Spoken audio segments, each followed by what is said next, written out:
ভাই দুইটা সিঙ্গারা দেন, কালকে টাকা দিয়ে দিমুনে।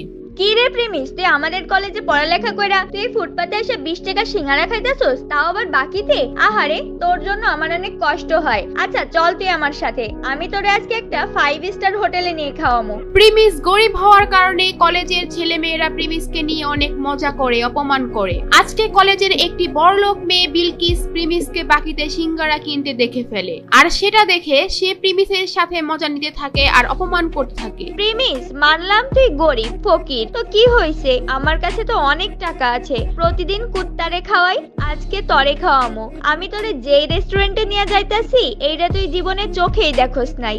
বিলকিস প্রিমিসকে যে রেস্টুরেন্টে নিয়ে যাবে সেটার নাম শুনে প্রিমিস রাজি হয়ে যায়। প্রিমিসের কোনো ধারণাই ছিল না ওই রেস্টুরেন্টে যাওয়ার পর যে কি একটা ঝাটকা খেতে হবে, কারণ এই রেস্টুরেন্টের মধ্যে বিলকিসের বয়ফ্রেন্ড বসেছিল আগে থেকেই। বিলকিস, এই প্রিমিস তোমার সাথে কি করে? এই ফকিররে তোমার সাথে রেস্টুরেন্টে কেন নিয়ে আইছো? আজকে কুত্তার জায়গায় এই ফকিরনের পোলা প্রিমিস রে কি খাওয়াইবা নাকি? শান বেবি, এমনিই নিয়ে আসছি ওরে, ওই দেখুক আমাদের মতো বড় লোকেরা কত দামি রেস্টুরেন্টে খাওয়া দাওয়া করি, ওই বুঝুক ওর কোনো ক্ষমতাই নাই আমাদের সাথে মিশার। ও যে কয় টাকা মাসে কামায় তত দিয়ে রেস্টুরেন্টে একবেলা খাবারও পাওয়া যাবে না। আচ্ছা তুমি আমার এখানে এসে বসো, আমি ওয়েটারকে ডাক দেই। এ ওয়েটার, এদিকে আসো।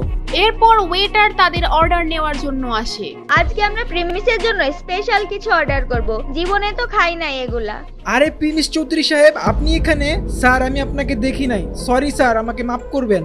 প্রিমিসকে দেখে ওয়েটার আশ্চর্য হয়ে যায় আর ওইখান থেকে চলে যায়, কিন্তু বিলকিস আর বিলকিসের বয়ফ্রেন্ড এটা দেখে একেবারে অবাক হয়ে যায়, আর তারা দুজনেই বুঝতে পারে না ওখানে কি হলো। প্রেমিস, তোমার এই ওয়েটার চৌধুরী স্যার কেন বললো? তার মানে কি তুমি এই হোটেলে আগেও আসছো? খুব তাড়াতাড়ি সব বুঝতে পারবে।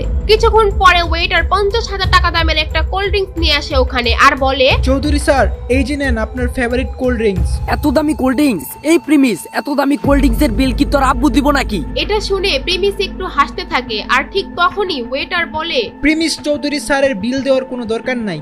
মানে কি? হোয়াট? 20 টাকার সিঙ্গারা বাকিতে খাওয়া প্রিমিসের কাছ থেকে 50,000 টাকার কোল্ড ড্রিঙ্কস এর টাকা ওয়েটার কেন নিচ্ছে না? ওয়েটার প্রিমিসকে চৌধুরী স্যার কেনই বা বলতেছে? কে এই প্রিমিস? জানতে চাইলে দিবস গেমিং এর ফুল ভিডিওটি দেখতে থাকুন। প্রিমিস খুব সাধারণ একটি ছেলে, সব সময় ময়লা সেলাই করা জামা কাপড় পরে কলেজে আসতো। প্রিমিস কলেজে পড়াশোনার পাশাপাশি একটি রেস্টুরেন্টে ফুড ডেলিভারির কাজ করে, সেখানে সে মাত্র 8,000 টাকার বেতন পায়। আর মজার ব্যাপার হলো, প্রিমিস যে কলেজে পড়ে সেখানে তার একটি গার্লফ্রেন্ডও ছিল, আর তার নাম হলো সুনাইরা। তো একদিন সন্ধ্যাবেলা যখন প্রিমিস তার ফুড ডেলিভারির কাজ শেষ করে বাসায় যাবে, ঠিক তখনই তাদের রেস্টুরেন্টে একটি অর্ডার আসে, আর তখন সেই রেস্টুরেন্টের ম্যানেজার প্রিমিসকে ডাকে এবং বলে, এই প্রিমিস দাঁড়াও, একটা খাবারের অর্ডার আসছে, এটা তুমি ডেলিভারি দিয়ে আসো। স্যার আমার তো ডিউটির টাইম শেষ, আর আমি এখন অনেক ক্লান্ত। কলেজ থেকে ফিরে এখনো কিচ্ছু খাই নাই, আমার কলেজের অ্যাসাইনমেন্টও বাকি আছে। স্যার আপনি এই অর্ডারটা অন্য কাউরে দিয়ে ডেলিভারি করায় দেন। তোমার তো সাহস কম না, তুমি আমার মুখের উপর তর্ক করো। আমাদের বাকি ফুড ডেলিভারি বয়েরা এখন বিজি আসছে, এটা তোমারই এখন দিতে হবে। স্যার এখন আমার খুব দুর্বল লাগতেছে, না হলে আমি ডেলিভারিটা দিয়ে আসতাম, আর এই অবস্থায় সাইকেল চালা যেতে হয়তো আমি পারবো না। তোমাকে চাকরি দেওয়া আমার ভুল হয়েছে, কোনো কাজ দিলে তুমি এমন ফালতু অজলাত দেখাও, চাকরি থেকে বাদ দিলে তখন দেখা যাবে চাকরি কোথায় পাও। তুমি চালো আমার বাইকটা নিয়ে খাবারটা পৌঁছে দিয়ে আসো। আচ্ছা ঠিক আছে, আমি যাচ্ছি। প্রিমিস এই ক্ষুধার্ত শরীর নিয়েও খাবার ডেলিভারি দিতে রাজি হয়। যদিও তার কাজের সময় শেষ হয়ে গিয়েছে, তারপরেও ম্যানেজারের কথায় তার চাকরি হারানোর ভয়ে সে যেতে বাধ্য হয়। তাই সেই কথা চিন্তা করে রেস্টুরেন্ট থেকে খাবার নিয়ে বের হয় ডেলিভারি দেওয়ার জন্য। A few moments later. আরে কত সুন্দর বাইক! ইস, এরকম একটা বাইক যদি আমার থাকতো, এই বাইক দিয়ে সোনাইরাকে নিয়ে ঢাকা শহরে অলিতে গলিতে নিয়ে ওকে ঘুরতাম।